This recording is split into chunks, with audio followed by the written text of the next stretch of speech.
연금술처럼 재산을 늘려서 노후에 연금으로 술술 잘 살자. 부자공유 만들기 프로젝트 연금술사 강지연입니다. 자, 어제까지 닷새 동안 참 긴 명절 연휴가 이어졌었는데요. 몸은 좀 편했을지 모르겠습니다만 마음은 편치가 않으셨을 것 같습니다. 설 연휴 동안 북한 관련해서 또 지정학적 리스크가 불거졌고요. 또 일본 증시를 비롯한 글로벌 증시의 급락까지 우리 시장을 무겁게 짓누르고 있죠. 이런 분위기 속에서 오랜만에 오늘 우리 증시가 문을 열었는데요. 어느 정도는 예견이 돼 있던 결과긴 했습니다만 또 막상 매를 맞아보니까 참 아픕니다. 입춘이 지나고 날씨는 이제 좀 풀려가고 있는데 오히려 시장 분위기는 더욱더 차갑게 꽁꽁 얼어붙고 말았습니다. 이럴 때일수록 흔들리지 않는 투자 기준 그리고 또 더 굳건한 자산 관리 전략이 필요할 때가 아닐까 싶은데요. 오늘도 저희 연금술사와 함께 확인을 해보시기 바랍니다. 먼저 저희 연금술사 방송 내용부터 안내해드리도록 하죠.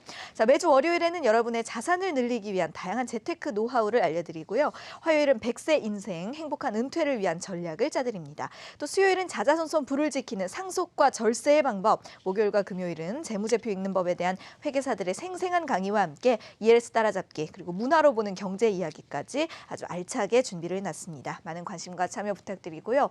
또 방송 보시다가 궁금한 점이나 참여하고 싶으신 부분 있으시면 문자샵 8181번으로 연락을 주시면 되겠습니다. 자, 오늘 목요일입니다. 재무제표 읽어주는 남자 코너가 준비가 돼 있는데요. 오늘은 또 이 재무제표를 통해서 어떤 정보들을 가져갈 수 있을지 기대가 됩니다. 인사이트 파트너스의 강대준 회계사와 만나서 또 알차게 알아보시죠.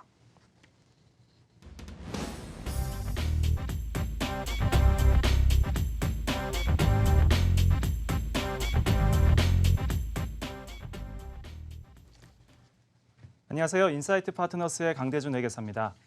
오늘도 재무제표를 보는 여러분들의 안목을 키워드리기 위해서 많은 내용을 준비했는데요.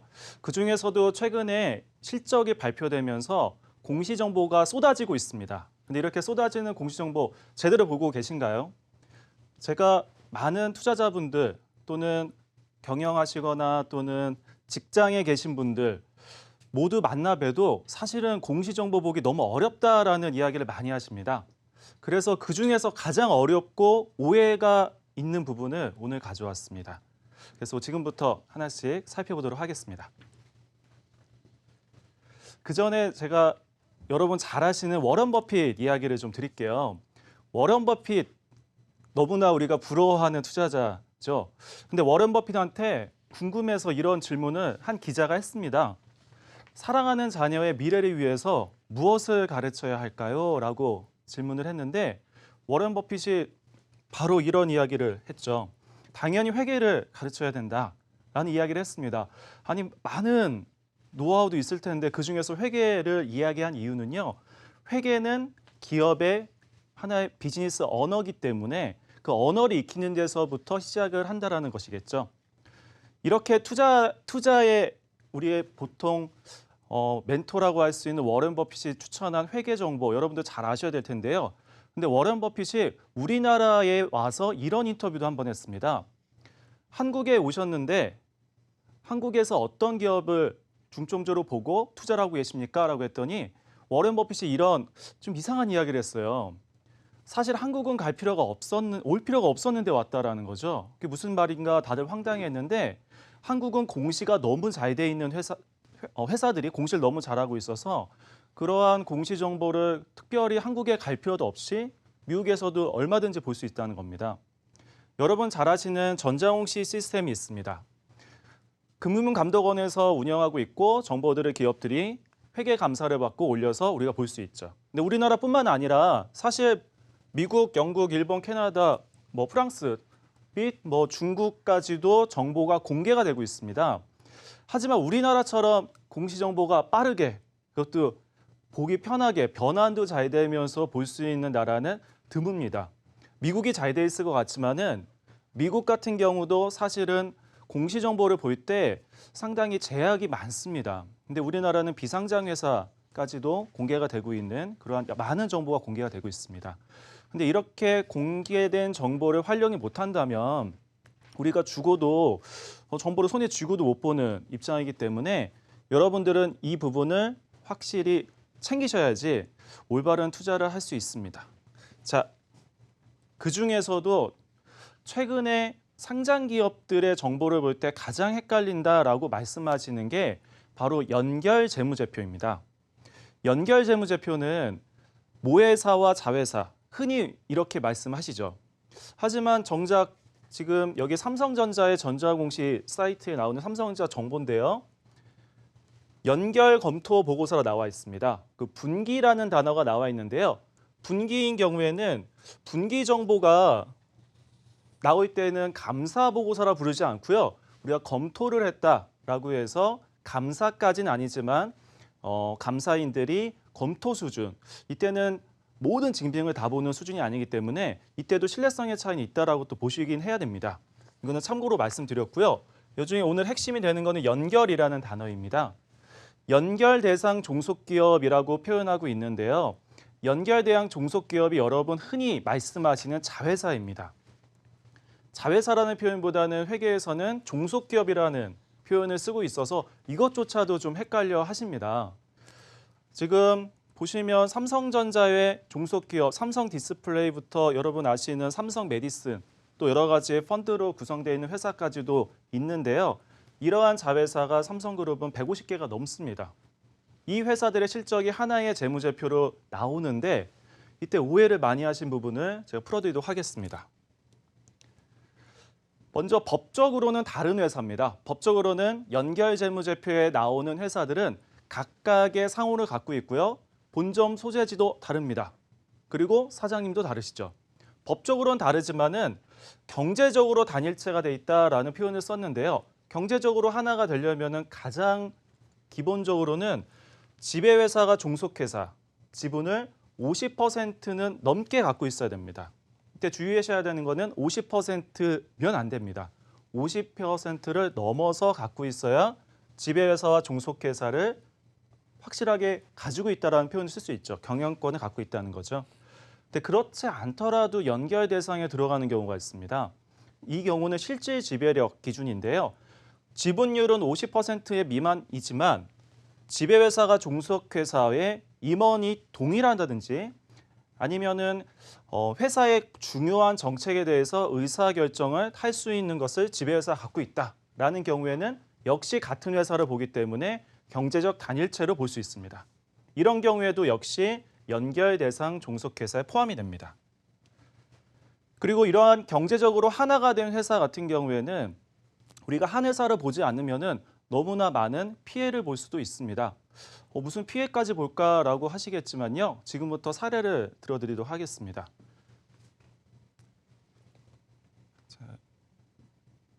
지금 세 회사의 사례가 재무제표가 나오고 있는데요. 손익계산서를 봤을 때 지당전자, 지당판매, 하이랜드라는 가상의 회사입니다. 세 회사는 지당전자라는 회사에서 생산을 하고 있고요. 그리고 지당판매라는 회사에서 지당전자의 제품을 다 매입을 한 다음에 판매를 하고 있습니다. 그리고 하이랜드한테 또 대리점 성격의 판매를 하고 있고요. 소비자는 하이랜드에서 구매를 하게 됩니다. 실적으로 생산은 지당전자가 하지만 그 모든 물건을 지당판매가 가져가기 때문에 지당전자와 지당판매는 역시 거래관계가 있고요. 근데 이때 회사 이름도 비슷한데요. 지당전자가 지당판매의 지분을 100% 소유하고 있는 지배회사라고 보겠습니다. 그리고 지당판매는 자연스럽게 종속기업이 되겠는데요. 하이랜드하고도 거래를 하지만 이때는 지분관계로 얽혀 있지는 않습니다. 지분관계로 얽혀 있는 회사는 지당판매일 뿐입니다. 그러면 우리가 궁금한 것은 지당전자와 지당판매가 경제적으로는 한 회사라는 것을 알았기 때문에 법적으로는 다르지만 이 두 회사의 재무제표를 합쳐서 보는 연결 재무제표를 궁금해하실 수 있습니다.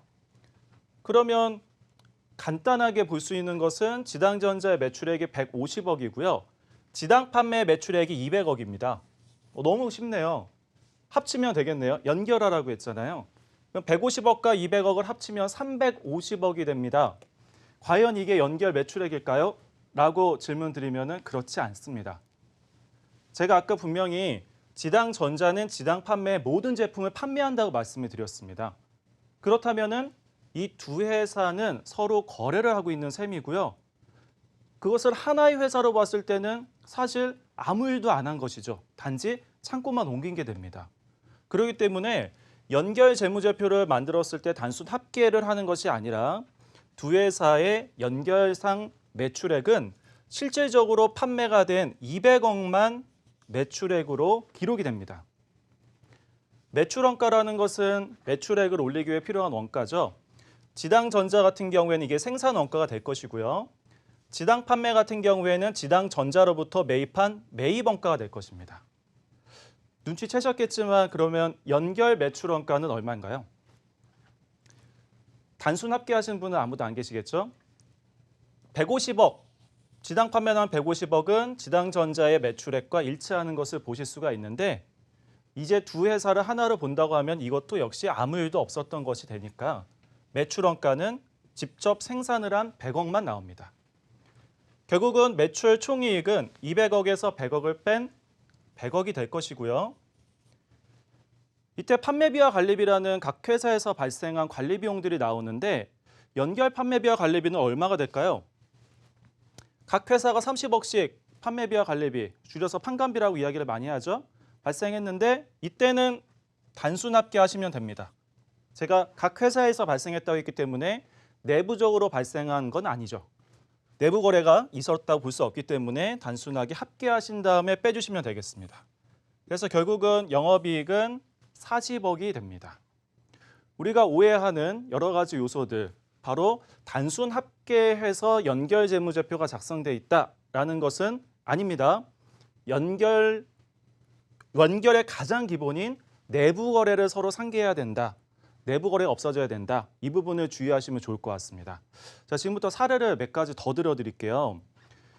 혹시 기억하실지 모르겠지만 작년에 아주 큰 분식회계 사건이 있었습니다. 그 중에 하나가 어떠한 기업이 국내 전자회사였는데요. 생산을 담당하고 있는 전자회사였습니다. 그 회사에 재고가 많이 있었어요. 근데 이 재고를 중국에 있는 또는 해외에 있는 회사들에게 판매를 했는데 사실 이 재고는 판매를 못할 정도의 퀄리티가 떨어지는 제품이었습니다. 그런데도 불구하고 이 회사는 재고를 판매를 함으로써 자신의 매출액을 늘렸던 거죠. 그런데 우리가 흔히 오해할 수 있는 것은 이 매출액이 재고도 없어지면서 매출액도 늘었기 때문에 실적이 개선되어 있다라고 생각하시면 안 됐던 게요. 퀄리티가 워낙 낮은 제품이었기 때문에 이 재고조차도 판매 법인에서는 팔지 못했습니다. 결국 재고는 계속 쌓이고 있는 상황이었고요. 이 생산법인의 재고는 단지 밀어내기 매출을 통해서 없어진 셈이었죠. 이때는 당연히 연결 재무제표를 보면서 우리가 파악을 했어야 되는데 이 회사는 연결 재무제표를 교묘하게 빠져나가기 위해서 자회사 성격에서는 자회사들은 상장을 했지만은 최종적인 지주회사 성격에 있는 홀딩스는 상장을 하지 않았습니다. 그래서 이렇게 판매된 재고, 돈은 당연히 못 받았는데 이 재고를 판 판매 대금, 채권을 가지고 은행들을 찾아다니면서 담보를 맡기고 대출을 받기 시작했죠. 그래서 이러한 부분들이 큰 문제가 돼서 은행 입장에서 상당한 손실을 기록하게 됩니다. 그래서 자체적으로는 이러한 연결과 관련된 내용들을 전체적으로 파악을 못한 은행의 책임도 있고요. 물론 관련해서 연결 대상이 되는 종속회사 범위가 어디까지인지 그것을 못 본 투자자들도 문제가 있을 수 있습니다.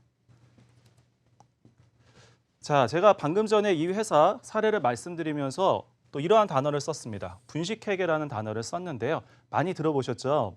오늘 공시정보를 보는 내용을 말씀드리면서 분식회계라는 이야기를 하고 있습니다.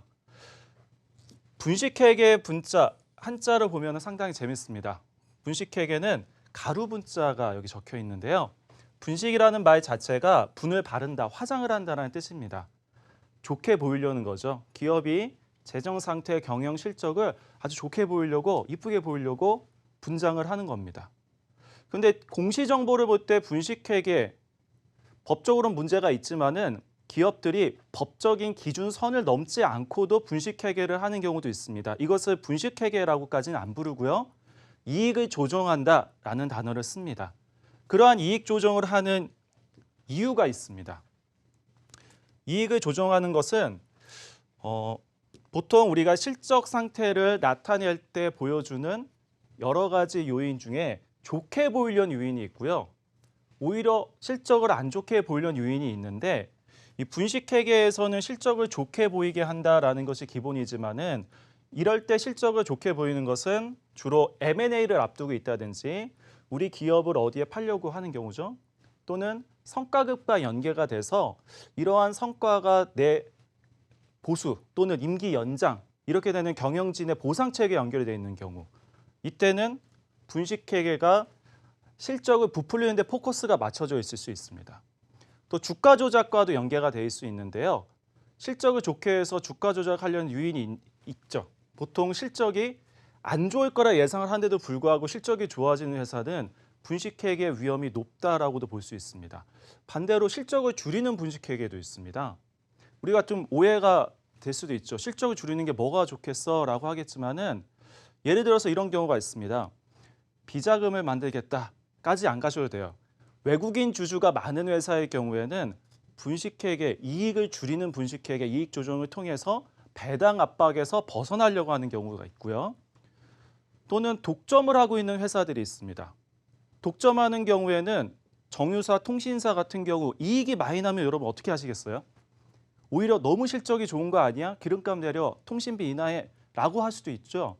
그렇기 때문에 독점 이익에 대한 사회적 비난을 예방하기 위해서 오히려 실적을 줄이려는 요인이 있을 수 있습니다.